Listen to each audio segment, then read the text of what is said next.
자, 김유겸 전 청와대 대변인의 흑석동 건물 매입 논란 후폭풍이 정말 거셉니다.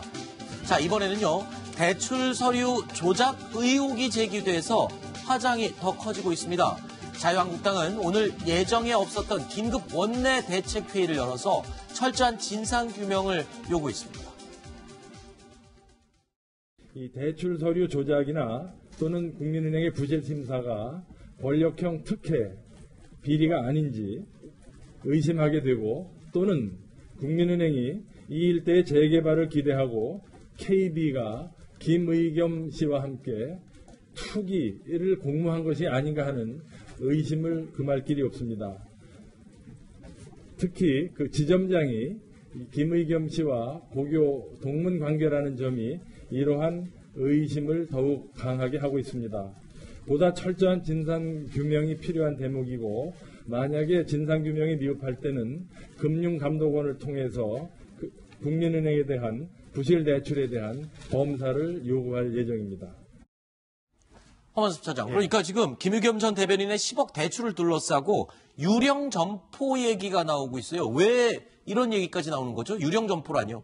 예, 김의겸 대변인이 10억 2천만 원을 국민은행에 이제 대출을 받았는데요. 네. 그 대출을 받는 과정에서 지금 현재 그 상가는 4개밖에 없습니다. 근데 이 4개 상가의 그 월세 275만 원으로는 도저히 그 10억 2천만 원이라는 거액의 그 대출이 이루어질 수가 없다는 것이고요. 그렇기 때문에 그 상가가 10개가 있는 것처럼 그러니까 6개의 그 유령 점포를 더 만들어서 그렇게 해서 상가 10개를 만들어서 10개에 해당하는 월세 525만 원으로 평가를 해서 그렇게 해서 10억 원이라는 대출을 일으켰다. 이것은 KB국민은행이 김 대변인에 대한 그 특혜 대출이다. 이렇게 지금 의혹이 나오고 있는 겁니다. 네.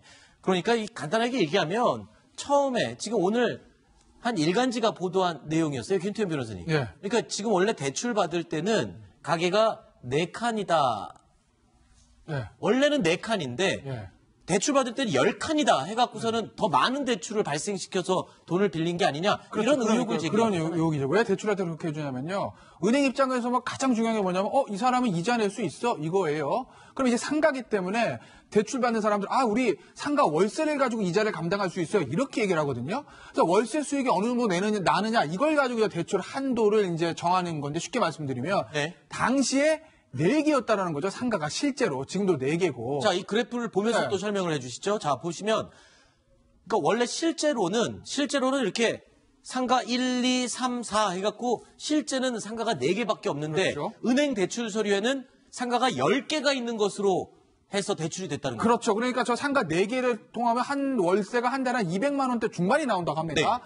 근데 10개로 계산해서 했더니 한 500만 원 넘어가요. 네. 그러니까 지금 총 대출액 10억은 국민은행의 어떤 대출 규정에 따르면 월세가 500만 원 이상 나와야 이제 나올 수 있는 대출이라는 거거든요. 네. 그러니까 실제로 이 대출 받는 이 담보물의 가치를 좀 뻥 튀겨서 대출 한도를 크게 늘린 것 아닌가라는 이런 의혹들이 지금 생기고 있는 거죠. 네. 아니 근데 그렇다면 국민은행 측에서는 어떻게 실제로는 상가가 4개가밖에 없는데 왜 대출할 때는 10개라고 책정을 해준 거죠? 어떻게 그게 가능한 거죠? 예, 국민은행 쪽에서는 그것이 이제 그 건물에요. 뭐 옥상에 그 창고가 있다. 뭐 네. 이런 그러니까 상가로 활용될 만한 그럴 만한 그 공간들이 있기 때문에 이것을 했다고 하는데 네. 지금 그 해명에 대해서 많은 사람들이 이것은 뭐 월세가 이게 나왔다고 500만 원 이상 나왔기 때문에 10억이 이렇게 대출이 일으킨 거기 때문에 이 해명 가지고는 도저히 납득이 안 된다라는 그 전망 그 해석이 많고요. 그래서 결국은 금융기관이라든지 수사기관에서 이것은 철저하게 조사를 해야 된다. 이런 여론이 나오고 있습니다. 네. 자, 홍재 국장님. 그런데 대출이 이루어졌던 지난해 8월이 RTI라고 하죠. 상가를 담보로 대출을 할 때 대출 액수를 제한하는 규정인데 이 규정이 지난 8월에는 의무사항이 아니었는데 그래서 대출을 받고 그다음에 10월에 갑자기 의무사항으로 바뀐 거잖아요. 예. 그 전체 건물이 25억이거든요. 네. 그리고 대출받은 것이 이 부동산을 담보로 한 것이 10억입니다. 네. 그렇다면은 적어도 RTI라고 하는 건 뭐냐면은 은행에서 대출받은 금액에 대한 이자를 갚을 때 네. 임대 수익이 적어도 이자의 1.5배는 돼야 된다 하는 것이 RTI라고 하는 네. 겁니다. 그런데 저기서는 어느 정도가 나와야 되냐면은 10억을 받는다면은 적어도 500만 원 이상의 어떤 임대 소득이 있어야 됩니다. 네. 그런데 지금 현재 저쪽에 있는 4개의 상가는 275만 원이잖아요. 그러면 나머지는 RTI는 충족이 되지 않지 않습니까? 그렇죠. 실제로 제가 오늘 국민은행 쪽에 확인을 취재를 해본 결과는 저기에 6개의 공실이 있다라고 돼 있는 게 아니고 그 대출 서류에는 보면은 RTI는 미충족이다 이렇게 돼 있다고 그럽니다. 네. 그러면 RTI가 미충족이면 나머지 그러면 돈을 어떻게 해서 그러면 충족을 시킬 수 있었느냐? 네. 거기에 보면 이제 부인 박모 씨거든요. 부인 박모 씨가 올해 초에 이제 명예퇴직을 했습니다. 중학교 교사를 하다가 네. 그 중학교 교사가 받는 연금이 네. 254만 6천 원이다. 그러니까 다른 소득이 있기 때문에 RTI 임대 소득이 없더라도 충분히 그것이 보전이 가능하기 때문에 대출을 충분히 해줬다. 대출을 할 수 있다. 그리고 RTI라고 하는 것은 그러더라도 사실은 RTI가 약간 모자라거든요. 한 2, 30만 모자랍니다. 네. 근데 그거는 당시에는 강제 규정이 아니었기 때문에 가능했다. 지난해 10월부터 강제 규정으로 바뀌었다. 네. 다만 그럼에도 불구하고 이것이 10억인데 1억 이상이 만약에 그렇게 된다면은 반드시 본부에 보고를 하고 허가를 받아야 되는데 어떻게 해서 본부에 보고도 하지 아니하고 바로 지점장이 전결로 네. 10억 이상을 네. 바로 해줄 수 있었는가? 아하. 이 부분은 여전히 미스터리로 남아 있습니다. 일단 뭐 해명에도 불구하고 국민은행에서 RTI를 충족하지는 못했지만 그 안에의 수익이 있기 때문에 대출을 해준 거다. 해명은 했습니다만 그 근본적인 의문점은 해소가 안 됐죠. 어쨌든 우리 일반인들이 만약에 가서 대출하려고 그랬을 때 그렇게 해줄까요? 라고 의문을 갖게 하는 점입니다. 자, 논란이 불거지자 일단 금융위에서도 실태를 파악하고 문제가 있다면 감사에 나서겠다고 밝혔습니다. 자, 김태현 변호사님은 어떻게 보십니까? 이게 아무리 그 당시가 의무사항이 아니었다 하더라도 은행에서 RTI라는 게 충족이 안 됐는데도 불구하고 다른 수입원까지 찾아가면서 대출을 해주는 게 상식적인가요? 그러니까 저도 뭐 사실 은행에서 대출 한번 해본 건 아닌데 네. 그러니까 어느 정도 재량의 범위는 있을 거예요. 근데 다만 아까 하종재 부장 설명하셨듯이 그래 임대 수익이 안 돼? 그럼 다른 수익이 뭐가 있을까? 공무원 아내 공무원 연금이 있어. 뭐 이렇게 했다는 거 아니겠어요? 네. 그러면은 애초에 대출 가능 서류, 대출 가능 점포 4개 플러스 아내 공무원 연금 뭐 이렇게 해서 하면 되는데 그렇죠. 왜 그걸 굳이 10개로 만들었냐는 거죠. 아하. 감정평가법인은 4개를 했다는 거 아니겠어요. 네. 그래서 사실 이게 감정평가법인의 그 감정 결과가 대출하거나 이럴 때 이제 기본이 되는 자료인데 감정평가법인에서 4개를 했음에도 불구하고 왜 굳이 10개로 만들어서 서류를 그렇게 작성해서 대출을 실행하게 했는지에 대한 거는 여전히 미스터리에서 남아 있는 거죠. 네. 자, 바른미래당 이현주 의원은 어제 김의겸 전 청와대 대변인을 검찰에 고발하면서 철저한 수사를 요구했습니다.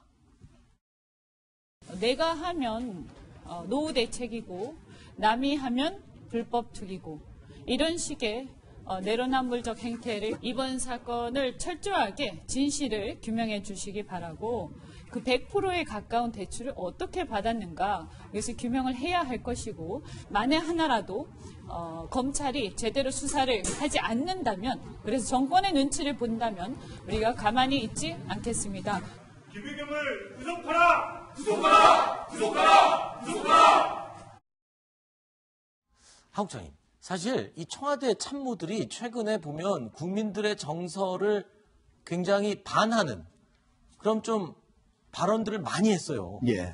사실 청와대가 비판을 많이 받다 보니까 네. 아마도 그거에 대해서 반발심으로 하지 않았을까 이런 생각이 드는데 네. 지금 보면은 장하성 전 대통령 정책실장 같은 경우는 그때가 이제 강남에 다들 이제 부동산이 폭등하니까 야 모든 국민이 강남에 살 필요가 없다. 내가 거기 살아봤는데 그렇게 좋은 자리도 아니고 굳이 강남에 그렇게 오려고 하느냐 이렇게 얘기를 했다가 국민의 분노를 산 적이 있었고 그다음에 김현철 전 대통령 경제부장관 같은 경우는 이제 헬조선 얘기하니까 네. 신남방으로 가라 하면서 아세안 정책에 문재인 대통령의 아세안 정책을 이제 강조하는 그런 얘기를 한 적이 있었는데 이번 같은 경우는 이제 김의겸 대변인이 나가면서 이제 아내 탓을 해가지고 그렇죠. 사실 그걸로 많은 이제 비난을 받았잖아요. 근데 네.